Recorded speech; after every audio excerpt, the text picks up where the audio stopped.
అన్నానికి కలుపుకొని తినడానికి, అంతేకాకుండా ఇడ్లీ, దోశ లాంటి టిఫిన్ ఐటమ్స్‌కి కూడా ఎంతో బాగా నప్పే ఒక చట్నీ ఈరోజు చేసి చూపిస్తున్నాను. ఇది ఎంతో ఆరోగ్యకరమైంది, అంతేకాకుండా చాలా రుచికరమైంది కూడా. అదే కరివేపాకు కారం. పుల్ల పుల్లగా, కారం కారంగా ఉండే ఈ చట్నీ ఒక నెల రోజుల పాటు నిల్వ ఉంచుకోవచ్చు. అది ఎలాగనేది చేసి చూపిస్తున్నాను. ఓహో కుకింగ్‌కి స్వాగతం.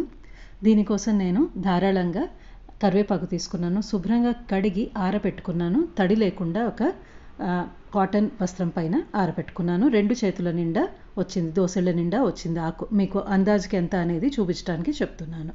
తర్వాత స్టవ్ ఆన్ చేసుకుని బాండ్లీ పెట్టుకుని 2 టీ స్పూన్ల నూనె వేసుకున్నాను. నూనె కాగిన తర్వాత 1/2 టీ స్పూన్ ఆవాలు, 1 టీ స్పూన్ మినప్పప్పు, 1/8 టీ స్పూన్ అంతా మెంతులు, ఒక దాదాపు 12 నుంచి 15 గింజలు మెంతుల గింజలు వేసుకున్నాను. ఇవి మొదట్లో దోరగా వేయించుకున్నాను. ఇవి వేయించుకున్న తర్వాత 15 ఎండుమిరపకాయలు, గుంటూరు ఎండుమిరపకాయలు, కారం కారంగా ఉండేవే తీసుకున్నాను. ఇవి చిన్న చిన్న ముక్కలుగా చేసి దీంట్లో వేసుకున్నాను. దీనికి కారం కాస్త ముందుంటేనే బాగుంటుంది ఈ పచ్చడికి, ఎందుకంటే మనం పుల్ల పుల్లగా చేసుకుంటాం. పులుపుకి తగ్గట్టు కారం ఉంటే బాగుంటుంది. ఇవి పూర్తిగా కరకర వేయించుకున్న తర్వాత స్టవ్ ఆఫ్ చేసేసుకుని ఇప్పుడు వేసుకునే పదార్థాలు వేసుకుందాము. 2 పెద్ద చిటికెళ్ళు ఇంగువ, మంచి ఘాటున్న ఇంగువ వేసుకున్నాను.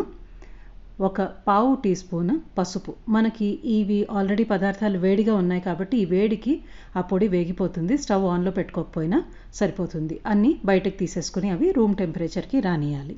మళ్ళీ అదే బాండ్లీలోనే 1.5 టీ స్పూన్ దాకా నూనె వేసుకుని మనం ఆల్రెడీ రెడీగా పెట్టుకున్న కరివేపాకు వేసుకున్నాను. లో ఫ్లేమ్లో పెట్టుకుని 2 నిమిషాలు కాస్త అటు ఇటు వేయించుకుంటే సరిపోతుంది. మనకి పచ్చివాసన పోతే చాలు, అంతవరకు గుర్తుపెట్టుకోండి. పచ్చివాసన పోతే చాలు, మనకి కరకర వేగనవసరం లేదు. నేను చూడండి ఇలాగ వాడిన ఆకులు ఇంతవరకు వేయించుకున్నాను. మ్యాక్సిమం 2 నిమిషాలు వేయించుకున్నాను. 2 నిమిషాలు వేయించేసుకుని స్టవ్ ఆఫ్ చేసుకుని వీటిని ఒక ప్లేట్లోకి బయటికి తీసేసుకుంటాను. ఇప్పుడు ఇవి రూమ్ టెంపరేచర్కి వచ్చింది పోపు. ఇది ఒక మిక్సీ జార్లోకి వేసుకుని మొదట్లో బరకబరగ్గా గ్రైండ్ చేసుకున్నాను ఇలాగా. తర్వాత పక్కన తీసి పెట్టుకున్న కరివేపాకు కూడా ఈ మిక్సీ జార్లోకి వేసేసుకుంటున్నాను. దీన్ని కూడా గ్రైండ్ చేసుకోవాలి. కాస్త జార్కి అంటుకుపోయినట్టు, బ్లేడ్కి అంటుకుపోయినట్టు ఉంటుంది. కాస్త అటు ఇటు కదుక్కుంటూ ఆకుని ఇలాగా మనం గ్రైండ్ చేసుకోవాలి. మొదట్లో ఇలాగా కాస్త మనకి పొడి పొడిగా ఉన్నట్టు ఉంటుంది ఫస్ట్లో. ఇప్పటిదాకా తడి అనేది ఏమీ లేదు కాబట్టి ఇలా పొడి పొడిగా ఉన్నట్టు ఉంటుంది. ఇదంతా ఒక పాత్రలోకి, ఒక బౌల్లోకి తీసేసుకుంటున్నాను. ఇది కరివేపాకు తడి లేకుండా ఉంటే కనుక, మనకి చేతులు తడి లేకుండా, కరివేపాకు తడి లేకుండా, ఇప్పుడు నేను నిమ్మకాయ చూపిస్తున్నాను మీకు. నిమ్మకాయ తడి లేకుండా ఉంటే కనుక, ఎక్కడ కూడా చెమ్మ కూడా లేకుండా ఉంటే నెల రోజుల పాటు నిల్వ ఉంచుకోవచ్చు ఫ్రిడ్జ్లో పెట్టుకుంటే ఈ చట్నీని. ఇప్పుడు 2 నిమ్మకాయలు కట్ చేసి పెట్టుకున్నాను. ఆ రసం అంతా దీంట్లో పిండేసుకుంటున్నాను.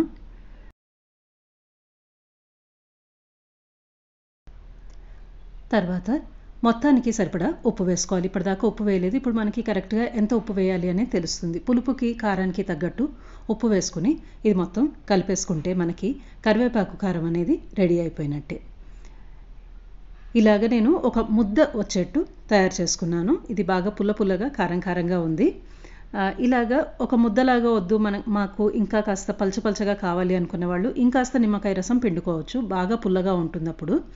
లేదు అంటే నీళ్ళని బాగా మరక్కాచేసి అది బాగా చల్లబడిన తర్వాత, రూమ్ టెంపరేచర్కి వచ్చిన తర్వాత ఆ నీళ్ళని దీంట్లో కలుపుకొని మనం ఫ్రిడ్జ్లో పెట్టుకుంటే ఒక నెల రోజుల పాటు ఏ ఢోకా లేకుండా, బూజు రాకుండా, వాసన రాకుండా ఉంటుంది. అదే మనం డైరెక్ట్గా నీళ్లు కలిపేసుకుంటే కనుక, అప్పటికప్పుడు వాడుకునేట్టయితే కనుక కొద్ది కొద్దిగా తీసుకుని డైరెక్ట్గా నీళ్లు కలుపుకొని వాడుకోవచ్చు. ఇది ఒకసారి మీరు కూడా చేసి చూసుకుని మీ అభిప్రాయాన్ని తెలపండి. ధన్యవాదాలు.